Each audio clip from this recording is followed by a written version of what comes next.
Okay, I think we are live. Welcome, everybody. Hi. This is Rene and Markus.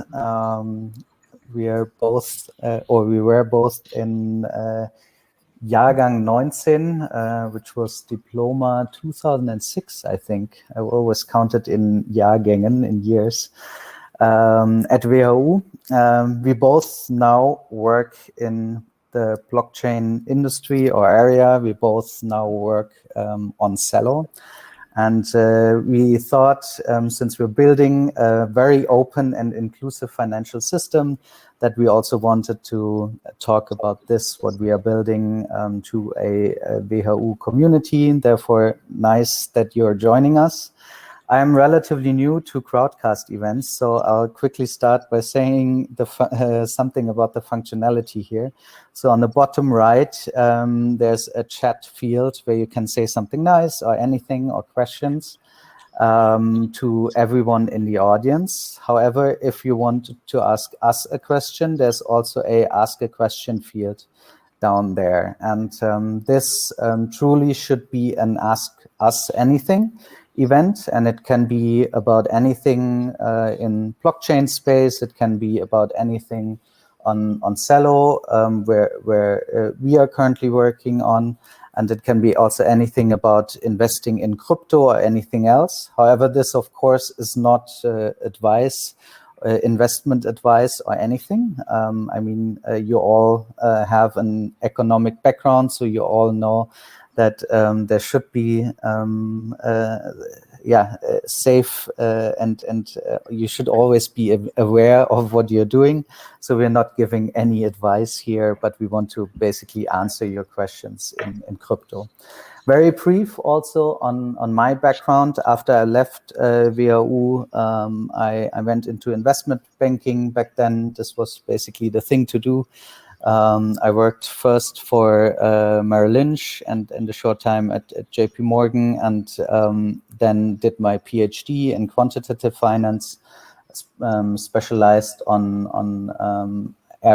quantitative areas around covariance estimation and portfolio theory, and then worked as a portfolio manager for pension funds and family offices. I managed a 1.6 billion euro portfolio for different pension funds. One of them was, for example, the Bank for International Settlements, and now ended up also because of Rene in the blockchain space, and now already since almost 2 years working on Celo. I'll now also hand over to Rene, who's the CEO at cLabs, the project working on Celo, on this decentralized blockchain.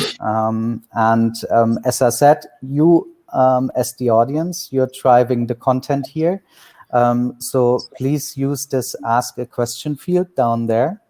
You can ask us anything you want to know, you want to learn, and until we have the first question, we can keep on talking. Rene, over to you. Awesome, thanks, Markus. Hello from me as well. It's awesome. I was just kind of flicking through the tab with the attendees and saw a bunch of familiar names. It's always great to reconnect with the WHU community.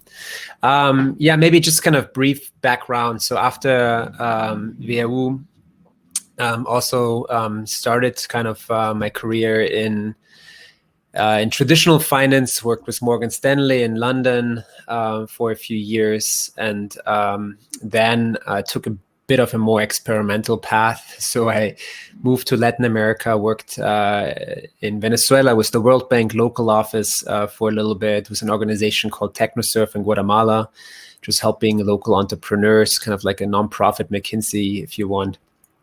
And after that, really wanted to get back into get back into entrepreneurship.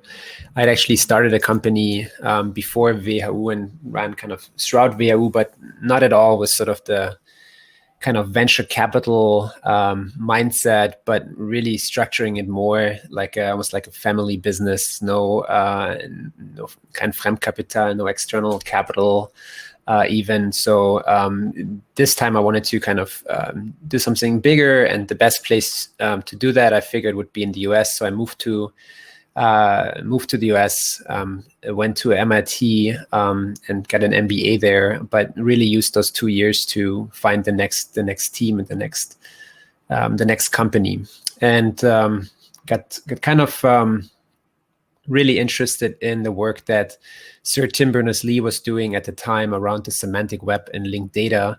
And together with a few researchers, spun out a company called Loku that grew pretty quickly, pretty fast. Some of you may have heard about it. We ended up selling it in 2013 to GoDaddy. It's basically a product to help small businesses manage their online presence fully automatically and help compete with sort of the big guys. And spent a few years at GoDaddy, went through an IPO with them, and then went back to the drawing board and ended up starting Celo with some of the same folks that we started Loku with and worked on Loku with. And I think what's kind of interesting is that, conceptually, when we started looking at Bitcoin and Ethereum and smart contracts, there were quite a few parallels to the semantic web kind of movement from Tim Berners-Lee days. And, one was sort of this idea that you would have this kind of decentralized infrastructure that would power a lot of really interesting applications and provide more efficient ways of for example, thinking about monetary policy. And to us, that was really interesting. It was something that when I lived in Venezuela, I'd kind of experienced firsthand how when there's no sound currency, it's creates a really tough environment. And so we started Celo with sort of this idea that, the world needs a better financial system. And sure enough, we can build it with one company, one team, but it needs to be an open infrastructure. Everything needs to be open source. It needs to be built by a collective of organizations that, are both big and small, that already work in some of the markets that we want to serve, and so that's kind of been a little bit the approach we've been taking with Celo, to the extent that some of you may have read something about it. We're there's an alliance of about 50 organizations that include big ones like Mercy Corps and the Grameen Foundation, a big micro lender. Folks like Coinbase, like Andreessen Horowitz, that are all, working towards bringing this, making this kind of go live and used by many people around the world. So yeah, Markus and I were part of an organization called cLabs, which is one of the members of the alliance as well, and is sort of the team that has built a lot of the initial infrastructure, kind of heading up to launch, which is slated for actually this in these coming weeks. So the way you launch kind of a protocol is a little bit different from SaaS software. There's a bunch of steps that kind of take place, but the first one is for a set of independent validators to stand up the network infrastructure, and that's something that we're gearing up for right now. So that's maybe kind of by way of intro. As Markus said, we're for us this is kind of like really fun. I mean, we don't we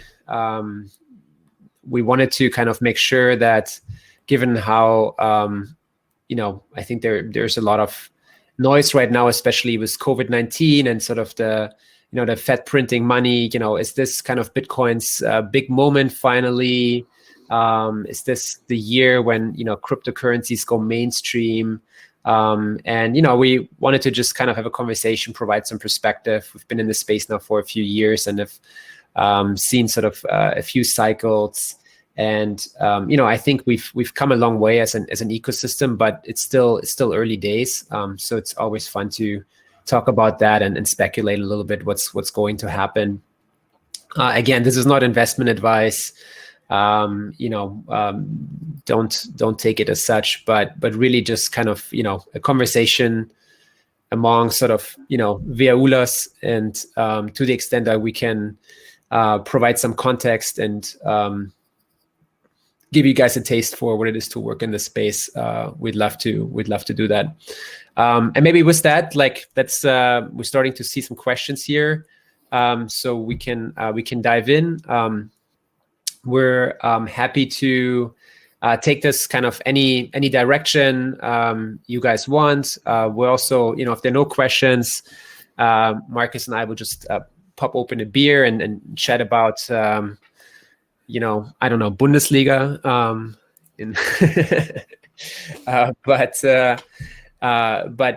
But hopefully you guys are all here to talk about crypto and have kind of have some good kind of questions about the space and what's so let's dive into it. And by the way, they're also in the questions field. When you go to that field, ask a question, you can see the questions that already have been asked, and you can also upvote a question. So if you push that little button next to question, you can upvote if you want to see a question answered. So far we have 2 questions, and we just start from the top. Rene, maybe you can talk a bit about how do different projects building blockchain platforms differentiate. So basically, what is the USP of Celo? Yeah. What is the USP of other blockchains? How do they differentiate? It's a really good question. So obviously, Bitcoin was the first and is by far the most prominent. Definitely, it's been around the longest, so it has kind of the highest name recognition.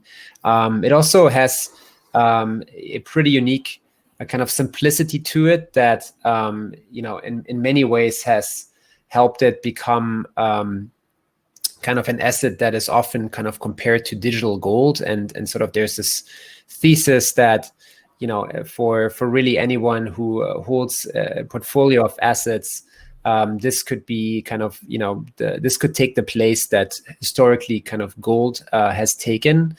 And there's fixed supply, so it's a deflationary asset. Again, it has there's a lot of simplicity. It doesn't have a lot of the smart contract capabilities that Ethereum has. It's not high performant and fast, so it doesn't. The slower speed also kind of helps just give it some interesting kind of security features. So that's sort of that's where it all started.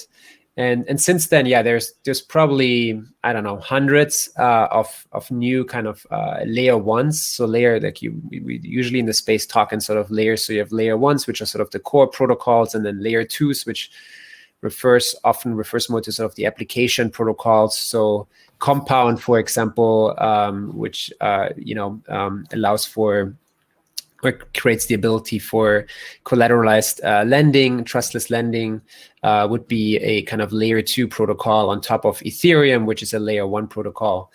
And in terms of the other layer 1s and differentiation, the truth is there are quite a few. If you look sort of at the top 20, top 30 protocols that are really not at all differentiated, that are basically forks of either Bitcoin or Ethereum, and maybe have some slight differences or point back to some kind of historic kind of infrastructure decisions that were taken that led to sort of the community kind of forking in 2 different ways.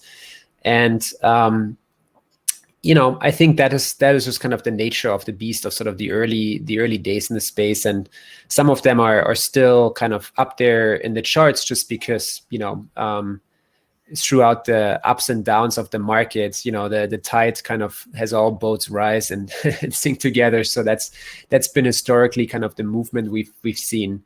Now that's really changing sort of with the next generation of protocols that came about. So You have protocols like Cosmos and Tezos, which, and I think the differentiation too to make is the very initial protocols were proof of work. So people were kind of mining, probably many of you have heard that term, cryptocurrency. And so it's kind of very hardware intense, not very energy efficient. More recent kind of layer ones have moved to kind of a proof of stake architecture. There are also some other kind of more exotic kind of ways to think about scarce resources, where in proof of work, that scarce resource is energy, and proof of stake, that scarce resource is your kind of your stake in that in the protocol, and that the native asset to the protocol.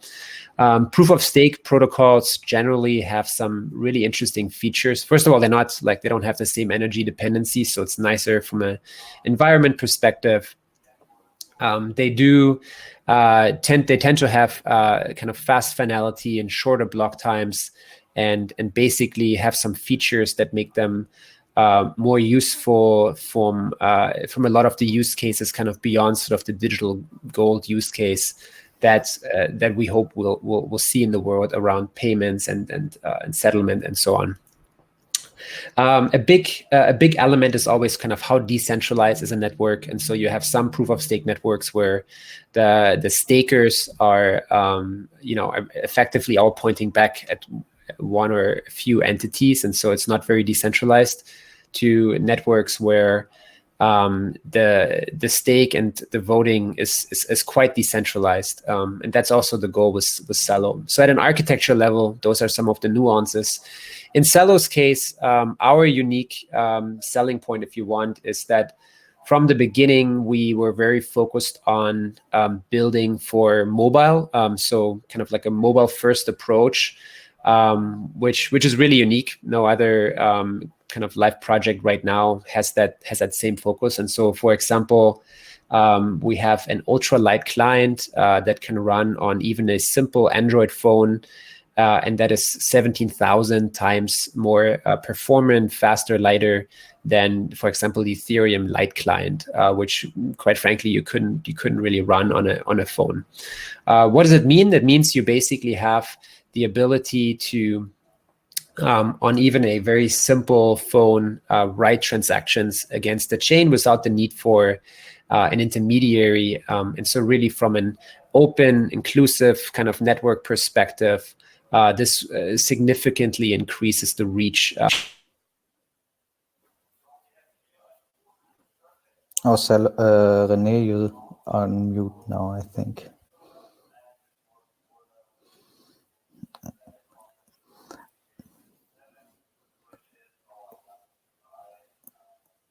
Is still on mute. Yeah, I can jump in. So there's also a second part of that question. How do you get the wider population to pay attention and join? That's a very good question, because this is also that second part, what Rene was just talking about. I still see you on mute, Rene, in my screen. Not sure what's happening. Okay, now we can hear you again. So the second part of the question was basically how a platform reaches a wider part of the population, and this has always been the problem with cryptocurrencies. It was not very accessible to many people around the world, especially those people who could actually use it very productively, since they don't have the same access to a traditional banking system we have. I mean, we all have access to credit cards and debit cards. Many people around the world don't have that access. And therefore, the focus on mobile helped a lot to build something that is more accessible in these countries.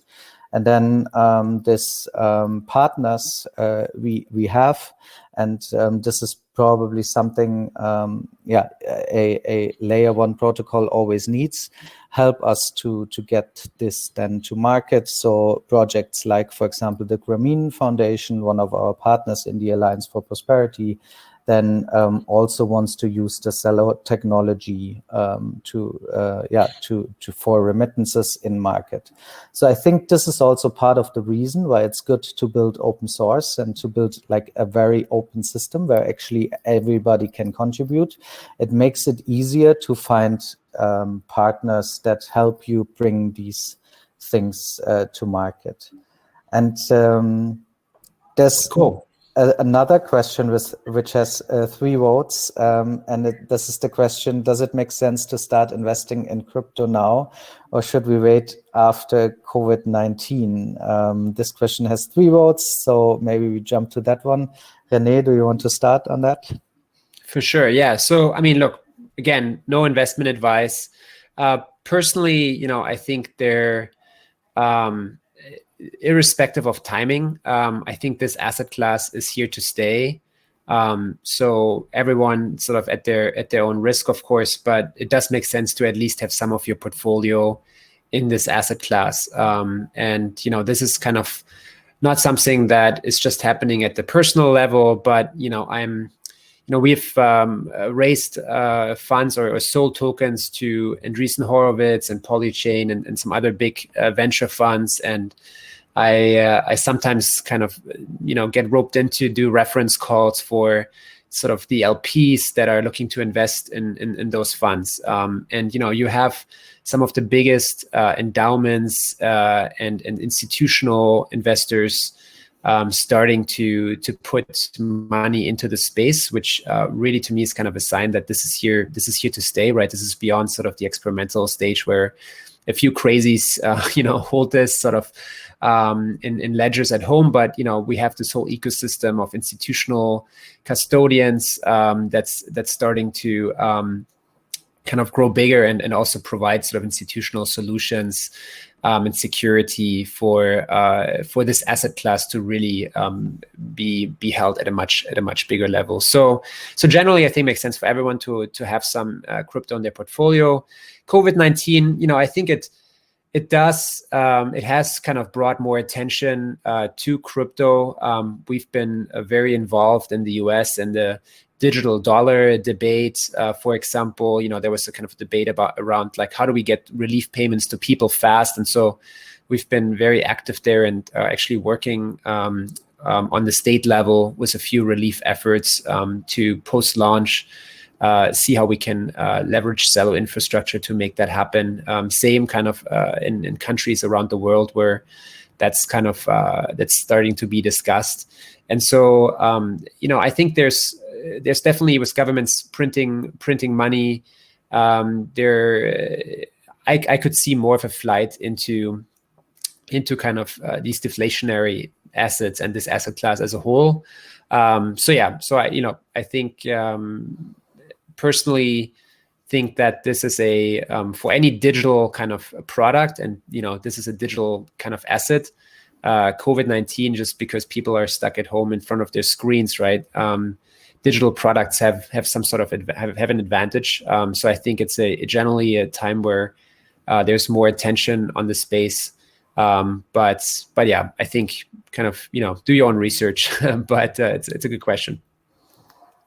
And the next 2 questions actually are a bit related, because one is when does your auction start, and one is how does your launch differ to an ICO? And we've mentioned it. There will also be a auction, a CoinList auction going on.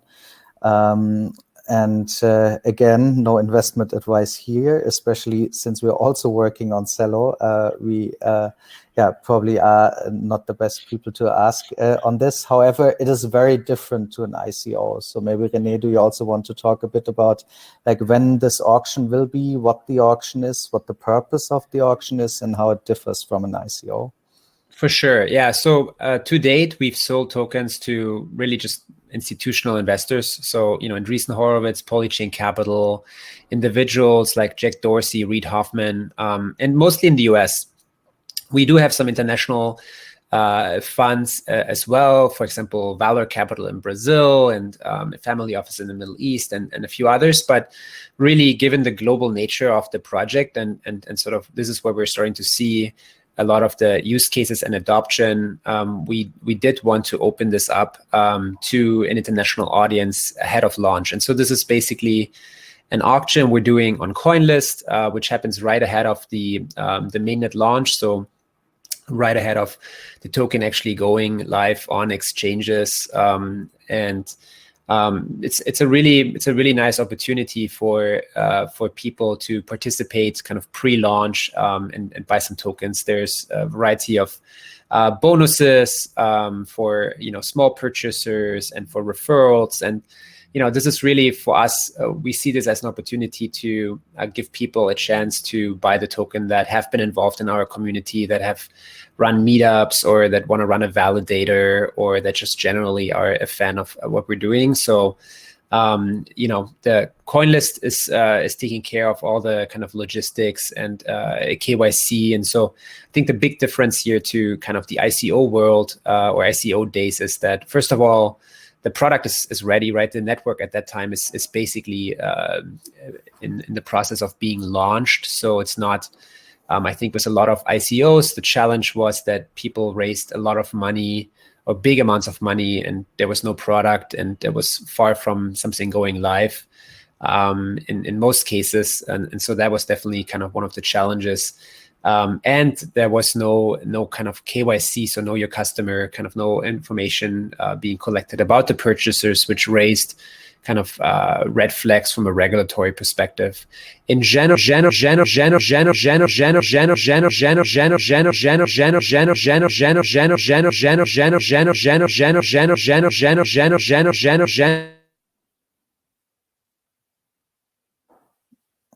Rene, I think you're on mute again. There was some weird feedback going on. So the last 20 seconds you cut out.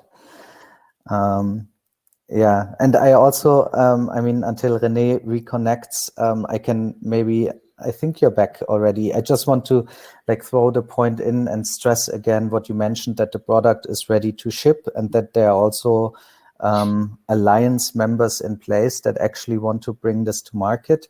I think this is a big difference. And you saw the sorts or these hypes in every markets, in every asset classes around the world at some point, where people basically invested without a product being ready, without a actually use case, without a actually economic sense behind the business model, so to say.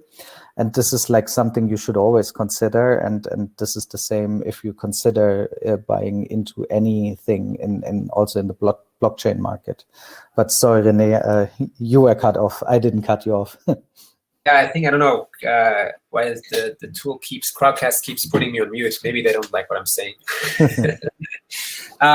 Just to kind of Ingo, to your kind of comment too here, I think, there's a whole kind of range of ICOs, but, even if you kind of go back to, Ethereum did an ICO, and that was right when they kind of launched the protocol, and that helped to kind of distribute kind of ETH to the community. So I think if these token sales are done with the right purpose and the right framework and the right process, it can actually be a great way to give the community access to the token. And unfortunately, there were people that abused sort of that, and kind of that ran scams. And so that's something that I think with any new technology, there's always the risk that happens. But yeah, I think for us, that's we're I think we feel really good about where so far also the interest we've seen sort of in sort of the CoinList auction, the registrations there, and people basically, the reserve price of the auction is the price of the last round, and the folks that came in the last round are very respectable firms. So there's not kind of it's different, I guess, conceptually too, than a lot of the ICOs that we have seen previously. Cool. We have a question here about Libra. It's interesting. So Libra actually has a lot of there are a lot of technical similarities. So at first look, it does look quite similar. Obviously, the big elephant in the room is, there's Facebook, which has just massive kind of reach and distribution. And I think that's generally where people have been either scared or excited about it. Excited from a sense that, hey, this could bring, a few billion people into sort of the crypto space. And they may kind of, because of Libra, end up discovering a bunch of the other assets and products. I think for us, we're often compared to Libra, sort of the open Libra, so the alternative Libra, or friendly Libra, there's all kinds of terms. I think at a high level, there's some similarities. So, some of the alliance members of the Celo Alliance for Prosperity, like Mercy Corps and Dreesen, are also Libra association members, which is not surprising because, I think ultimately some of the vision is similar in terms of bringing this technology or a better financial system to the whole world. I think the approach is fundamentally very different. And so where Libra takes a more closed approach with really only the Libra association members running the network and having kind of access to all the data, here we have a truly open network. Anyone can run a full node or a validator. We have the alliance, which even at this initial stage gives us kind of a reach of about 400 million people, and that's just going to increase more as we kind of have more organizations join the alliance. And so personally, I welcome Libra because it's definitely been bringing much more attention to the space and to our project as well. And we're shipping.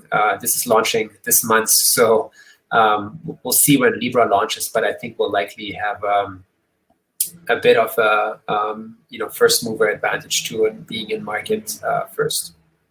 And especially this attention that Libra brought, even seeing something or words like stable coins or blockchain or cryptocurrency on the German Tagesschau when Facebook announced what they are doing, actually helped us a lot. All of a sudden, every regulator in the world thinks about these topics. Everyone, every government in the world, together with COVID-19 now also thinks about having digital alternatives to paper money, basically. And this discussion, I think, helps the industry in general. After Facebook announced their efforts, we could also then speak to central banks around the world, being an open alternative, basically, to governments, and therefore this, I think, was good for the ecosystem. Okay, we have some questions. One has an upvote here. Okay, the question is, let me see. Where is it? Okay, now it's on the top. Isn't there an underlying problematic incentive of selling tokens in private auctions before making them publicly tradable? Olaf Carlson V talked about making a large part of the ROE in polychain capital via investing in ICOs and selling shortly after launch into market liquidity. It's a good point. The person you're calling out here, Olaf Carlson V, is one of our early backers. I think you have been in contact with him since the start, right, Rene? And in general, I think so. So Olaf, he has a long-term view, right? I think the projects where or with respect to kind of things like Celo, I don't actually expect him to sell any tokens in the short term. In fact, I think he understands that, this will take a few years to really kind of play out, and for us to really, actually kind of see this be widely used. So I don't know where that statement came from, but it may be taken out of context. I think both Olaf and also the Dreesen fund were very close to, I think, generally are kind of long-term investors, and not short-term traders. And in fact, I don't think, you know, in Andreessen's case, I don't even think they have sold any tokens, or, you know, I don't know whether that's something that is really kind of their strategy. There are definitely firms that are operating more like hedge funds and are buying kind of tokens ahead of a launch to then kind of sell them. It's definitely something that has happened in this space a lot. But you know, like with, you know, other markets, right? You want to always find a good mix of people that have sort of different time horizons and different investment motives. In our case, so with the CoinList auction, it's basically happening as the token launches, and so there isn't kind of really a big gap between the project still being kind of private, or there's, you know, pretty much people will get their tokens. The settlement happens in actual tokens that can then be traded on an exchange. So I don't think you have this problem necessarily here. The auction in this case is, oh, sorry. Yeah. It's a good call out. I think, you know, if you have, or if you had ICOs or projects that, you know, did an ICO, you know, 2-3 years ago ahead of their kind of launch, or, you know, then that's definitely problematic. We've seen a lot of projects that did big ICOs, way more money than they kind of even needed for development, right? And then there was an active secondary market where token already traded, and by the time the project went live, right, people had a desire to sell. So it's all about kind of, you know, I think experimenting also with these new models and finding something that kind of is in line with sort of the path of the business.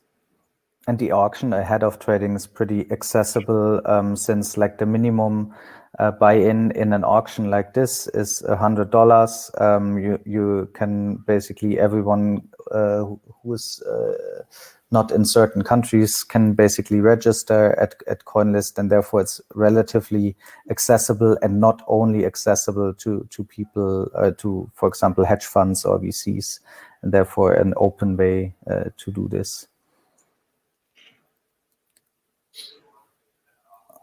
Okay, 7 more minutes. We have one question with an upvote, and this is basically around cLabs or Celo's business model. If there's a share for each transaction that supports Celo, and will you support an environment to build up use cases, basically an ecosystem? Rene, do you want to start also on that?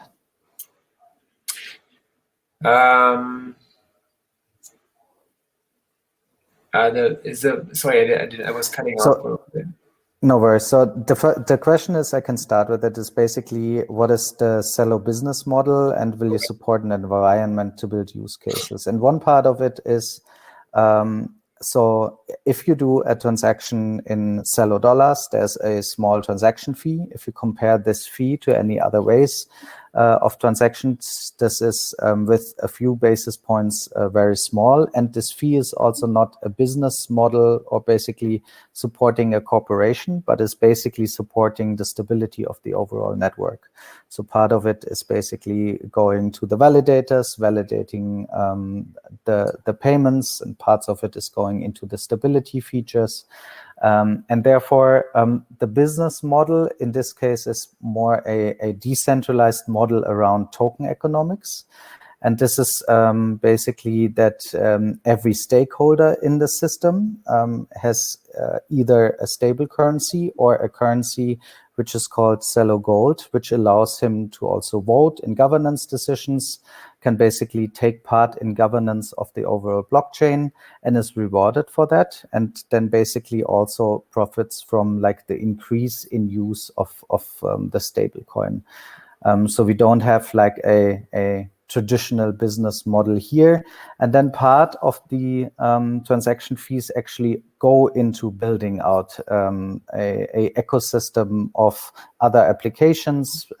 This is why everything on the Celo blockchain is open source. There can be other applications built on top, and there are ecosystem funds set up that then also invest in projects that want to build on top of Celo. So you can imagine many different applications, not only sending and receiving money, but also saving or a loan or micro pensions or micro work and getting paid for micro work, sending remittances, and all these things. So yes, there's basically a way in place in that token economic model to fund an ecosystem on top of Celo. Rene, do you want to add? Yeah, sorry, and I didn't see that question earlier. So maybe just in terms of the kind of ecosystem funding, the Celo Foundation just actually announced its first wave of grants. It was about $700,000 worth of grants to various projects. And that's going to be kind of an ongoing process, and that's really intended also for projects or tools that benefit the community broadly, that are for the most part open source. The ecosystem fund, I think, will be one of probably many that we'll see, where that's more of a venture capital approach to people building applications on top of that infrastructure. So that's something that Polychain Capital, we just had Olaf mentioned here, is running, Andreessen and Celo actually are LPs in that fund as well. And I think the model, I think, which is really nice here, kind of in this kind of Web3 world versus sort of traditional Web2, is really aligned. Anyone who's participating in the platform holds Celo Gold, and as kind of Markus explained, the more adoption of the platform increases, that kind of, given the stability kind of mechanism, drives the price for Celo Gold. Celo Gold is also the asset that's used for governance and staking, and kind of basically choosing validators in the network. And so it's really it's all kind of unified in that asset in terms of participation in the network, which is, if you think about Web2 platforms, that's often not the case, right? If you look at Twitter's business model is ads. The more ads I see in my feed, that definitely decreases my experience as a user in most cases. I would argue that, but that's the way Twitter makes money, right? Versus here, it's really all aligned. Like the more kind of currency is outstanding, the more kind of everyone who's participating in the network benefits. And so it's a much more kind of aligned model that way. Cool. Well, maybe we have 2 questions here. We have 2 minutes. Maybe I'll just try to get these out in the last 2 minutes. But yeah, I wanted to already kind of thank everyone for joining. I think some really good questions here, and of course, feel free to ping Markus or myself with any follow-up questions. We're definitely happy to chat more, and also for those who are maybe in the space who are thinking about coming into the space, definitely very happy to help. The first one here, STO, so kind of a security token offering.